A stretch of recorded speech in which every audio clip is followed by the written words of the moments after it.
Hi, everyone. Judge Andrew Napolitano here for Judging Freedom. Today is Wednesday, June 14th, 2023. It's about 11:30 in the morning here on the East Coast of the United States. Phil Giraldi will be with us to talk about the latest of what the CIA knows and what MI6 is up to right after this. When it comes to carrying valuables or even firearms in your vehicle, most people feel they have to choose between safety and convenience. A vehicle break-in occurs every 36 seconds in America. Give Dad the perfect Father's Day gift this year. The Headrest Safe. The Headrest Safe gives you the power to store cash, jewelry, medication, and yes, even your concealed carry firearm. You'll never have to worry about taking your valuables with you again. Keep them safe with the Headrest Safe. Use promo code JUDGENAP and enjoy $50 off for a limited time at theheadrestsafe.com. Welcome to Judging Freedom. Phil Giraldi joins us now. Phil, always a pleasure. Thank you for joining us. What is the latest intel on the explosion of the dam in eastern Ukraine? Is there a consensus that the Ukrainians did this to obliterate Russian defenses, or the Russians did this to impede the Ukrainian offensive, or it was just something that happened because it's an old dam with an old hydroelectric plant that hadn't been maintained properly, or something else? Well, I keep hearing both sides of it, that essentially there are, if you dig far enough, there are motives for both sides to have done it. And I think on the balance, the motive was much stronger on the side of the Ukrainians for doing it because, among other things, it makes the sustaining the Russian garrison in Crimea a lot more difficult in terms of water supply, in terms of road connections, and that sort of thing.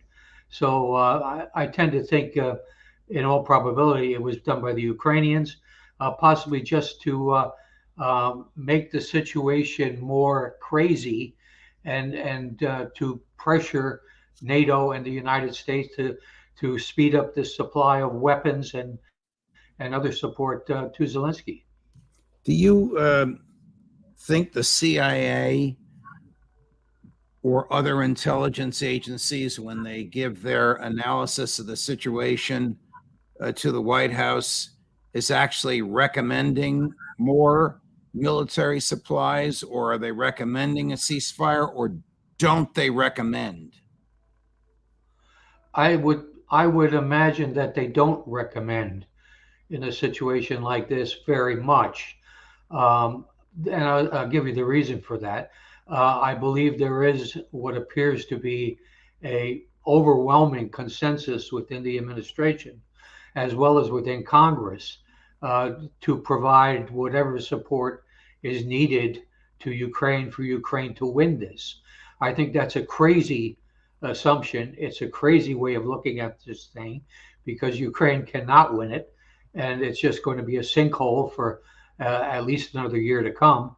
And but I think that the intelligence people would come in and provide an objective briefing in terms of order of battle, that kind of thing. Who's doing what to whom? What we believe that the consensus is within the Zelensky government. These would be the things that the intelligence community legitimately would be talking about. Do you think there's any red faces in this, either on the part of the administration or the intelligence community, with respect to the obvious conclusion by any objective observer, which you just articulated, that Ukraine can't win, and it is crazy, to use your word, that we should help them continue this battle because all it does is slaughter more Ukrainians and slaughter more Russian boys?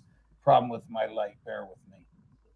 There we go. Yeah. Well, I agree with what you just said. The fact is, it is crazy, and for red faces, I do keep hearing from people that are still in harness, shall we say, in the government, in intelligence and military, that there are a lot of people at mid-level now in both of those organizations, both of those entities, who are beginning to come around to the view that this is another disaster, foreign policy disaster in the making. That the best thing to do right now would be to take whatever steps are possible to try to reopen negotiations between the two sides and to come to some kind of settlement.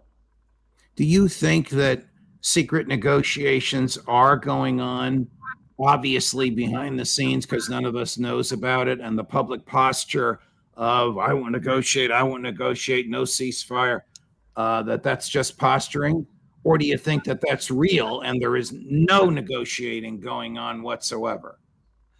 I would suspect, and I have no evidence whatsoever to support this suspicion, that we are being informed of the views of both the Ukrainian government behind Zelensky and also the Russian government. And we're probably getting this information from third party friendly governments who have decent relationships with both countries. And I would mention a number of European countries that I believe fit that bill, and there may be others. So I would suspect, yeah, I suspect there are conversations going on, and we can certainly hope that the Biden administration will come to its senses. Although I'm not optimistic. Is the intelligence community itself involved in these conversations other than monitoring them? Of course, we all know the intelligence community monitors everything, particularly in a war zone. Or would these be between mid-level diplomats of two or three countries, say U.S. to the Vatican, to Geneva, to Kiev, something like that? Well, it's a bit of that, but I think it's also it would be constructed in a way where the United States would be able to put across its views and perhaps make some suggestions. Like, for example, we know for the fact that even with countries that the U.S. is as implacably hostile to as Russia at the moment, places like Iran, there are conversations going on about Iran's nuclear program, which of course doesn't really exist as a weapon, but there are conversations going on, and I would suspect it's something like that. What do you think it would take? What kind of an agreement on the part of President Putin, and what kind of an agreement on the part of President Zelensky for a ceasefire as a predicate to peace negotiations?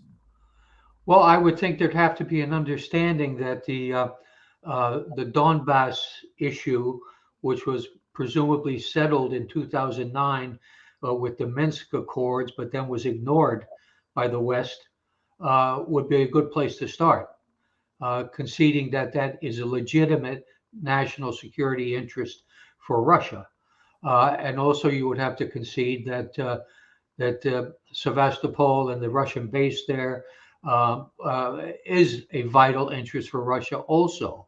So once you concede those two things, and you can begin to argue about whether any kind of role of Ukraine in either NATO or the European Union would be something acceptable or something that would have to be negotiated, but you could at least have a basis to be talking. If there are any conversations going on Kiev to Moscow, for sure the American intelligence community would know about that, wouldn't they? I would assume that the American intelligence community is intercepting everything that goes on in Kiev in government circles.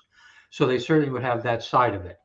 Whatever the US government ability to penetrate Russian secret communications, clandestine communications is, I don't really know.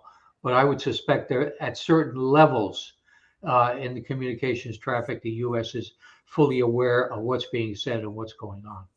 What do you know of any involvement of China, either in the war itself by supplying Russia or in any peace negotiations? That's an interesting question. China obviously is stepping up increasingly as a kind of a player in this to be negotiating, or at least being a someone who will listen and perhaps pass messages along. So I suspect that there might be people in Beijing, in the U.S. Embassy, who are talking to the Chinese about this. And if that's happening, the American intelligence community would know about it. Yeah, that would be done in a not exactly overt way, but it would be done in a way where that kind of information would be shared within the community.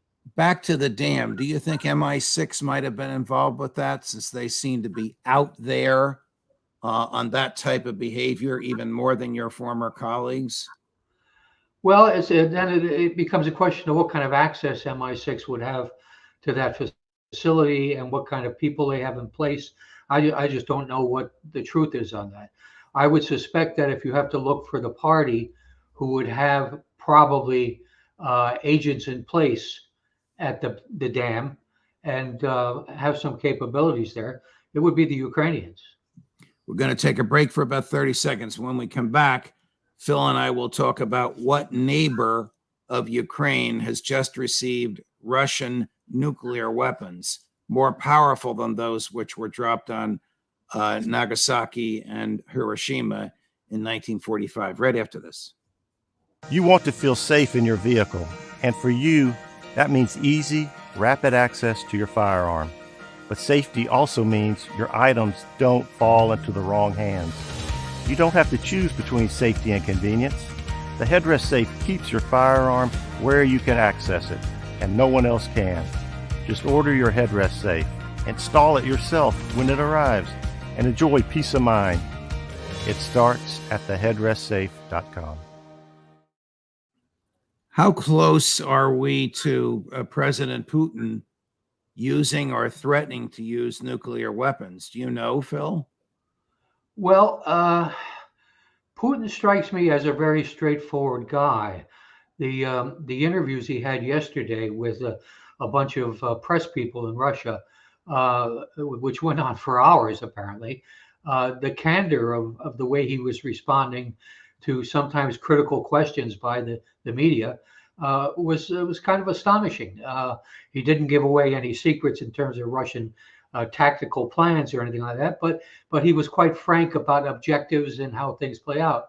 I think Putin has made it very clear that a nuclear weapon would be a last resort, and it would basically be something they would contemplate using if NATO and the United States were to come into this conflict full force and push Russia right back against the wall.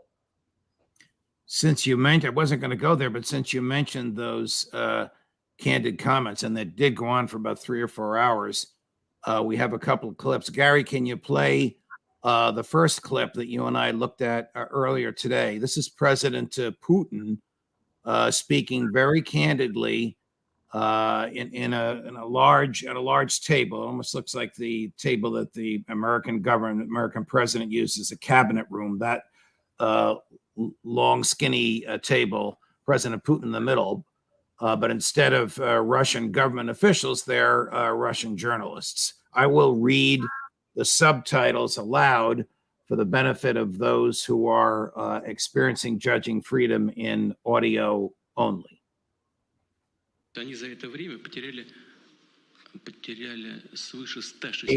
Lost 160 tanks and over 460 armored vehicles of various types.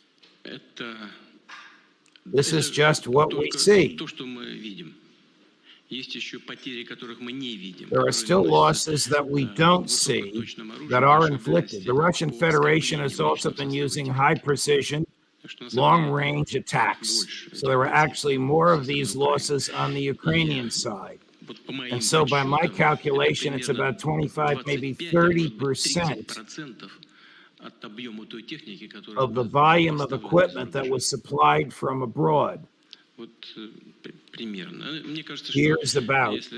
Seems to me that if they count objectively, they'll go along with it. But as far as I've seen from open sources, from Western sources, that's about what they seem to be saying here. So the offensive is on. And these are the results to date of what I have just said. So he seems to be saying there that about 25 to 30% of the military equipment that the West has supplied has been destroyed. And he seems to be saying the West acknowledges that. Yeah, well, that is indeed what he is saying. And uh, independent sources that I've seen basically are coming up with, if not exactly the same numbers, but in the same neighborhood. And in fact, sometimes quite a bit more than that. Right. Gary, let's go to the second tape of President Putin taken from the same interview yesterday. But listen, this was not the first coup. And how did Lukashenko come to power in Ukraine? What, as a result of legitimate actions? Do you want me to show you how he came to power? We know that they came up with a third round of voting. What bloody third round? It's not provided by the Constitution. This was a coup. But at least it was passed in a relatively peaceful way, and we communicated with them. I went there. They came to us. No, it came to a bloody coup d'etat. It has become obvious that we are not given any chance to build normal relations with our neighbors and the fraternal Ukrainian people. Wow. This is extraordinary candor, Phil, talking about what happened in 2014 when the Americans and the British, mainly the CIA, staged that coup that chased the popularly elected Ukrainian president all the way to Moscow. Are you surprised to hear this kind of candor from him? No, I mean, not at all. As I say, he's always struck me as a very candid, outspoken person that says what he thinks. And of course, he was, I think, actually, in a way, too gentle about what took place. He didn't mention the American and British role. He didn't mention Victoria Nuland. He didn't mention $5 billion spent by the U.S. government to overthrow the existing government in Kiev. So there are a lot of things he could have mentioned. What was that $5 million spent on? Just getting these hundreds of thousands of people to demonstrate in the streets? Well, when you're spending that kind of money, this was over the course of about 5 years, I believe. A lot of it is used to support opposition candidates, to support opposition parties. A lot of this is done almost overtly by the National Endowment for Democracy. We're talking about the CIA, but a lot of this actually goes through a different channel, through State Department, political officers, and National Endowment for Democracy and other groups like that. So the fact is that this is the way the money kind of goes. It goes to the opposition one way or another. If you have to pay $1 million to rent a crowd out into the street, you do it, and it's the game that is played. Yeah. So while President Putin was giving those comments to Russian journalists yesterday, President Lukashenko was speaking in a very, very dark way to a single journalist. Apparently, there are some others watching, as you'll see in a moment. And he's talking about the Russian nuclear weapons already in Belarus and the more that are on their way. Again, I will read the subtitles. Belarus's Lukashenko says they have started taking delivery of Russian tactical nuclear weapons. Quote, "We have missiles and bombs that we have 3 times more powerful than those dropped on Hiroshima and Nagasaki. There, more than 8,000 people died instantly, 250,000 overall. That's from one strike. And this one is 3. I don't know, up to 1 million would die immediately if, God forbid, this weapon were used. The storage of nuclear weaponry will be spread out. We have lots of storage facilities. We really have a lot of them. We have already restored 5 or 6 of them. We will spread them out. We won't keep them all in one place." Is that terrifying or what? Yeah, it's terrifying. It really is. It's an escalation that I certainly, for one, would not have liked to see. Basically, as insofar as I can figure out what the logic behind it, it's to give Russian forces in the region a second strike capability that would basically outflank if NATO were to intervene through Poland or something like that. This creates another problem for NATO forces. So are we? Is he talking about a nuclear bomb, air quotes, like the one that was dropped on Hiroshima or Nagasaki, that kills hundreds of thousands instantaneously and destroys many, many square miles of everything existing? Or is he talking about some sort of a tactical nuclear device that can be used to pinpoint the opposition's military? Yeah, he was very specific in saying these are tactical weapons. That means they have limited range, and they have basically they're, in spite of the fact that they're nuclear and have, certainly the capability of killing a lot of people, they're nevertheless not a major bomb that one would use on a city or to knock out a military base or something like that. This is something much more limited. Got it. Phil Giraldi, my dear friend, always a pleasure. Thank you very much for joining us. We'll see you again soon. Thank you. Judge Napolitano, more as we get it. Like and subscribe. We're up to about 163,000 subscribers. Our goal is 175,000 by Independence Day, 4th of July. Judge Napolitano for Judging Freedom. The headrest safe is quick and easy to use. Some may even call it a game changer. The headrest safe acts as a safety net, protecting your belongings while keeping them out of sight and out of bounds of others, serving as security while also keeping your valuables in bounds. That's what the headrest safe provides for me. Game, set, match.